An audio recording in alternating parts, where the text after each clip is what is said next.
Hi everyone, in front of me I've got Samsung Galaxy A25 and let me share with you how to reset network preferences on this device. So let's start with opening the settings, and then right here in this general list we have to scroll down to find the general management. Then let's localize the reset option. And here, as you can see, we've got two different options which are connected with the network preferences. They are divided between the mobile network settings and the Wi-Fi and Bluetooth settings. So we can start with this one, simply tap on it and tap on Reset Settings. Here we've got also the information that this operation cannot be undone, so just tap on Reset, and as you can see we've got this information, so we've done it.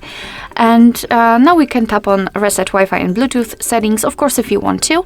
And the same situation, you cannot undone this option, so just tap on Reset Settings, and we've got this information, which means we just successfully reset Wi-Fi and Bluetooth. So if you want to reset everything, you will have to just combine those two options. Alright, so that will be all. Thank you so much for watching. I hope that this video was helpful, and if it was, please hit the subscribe button and leave the thumbs up.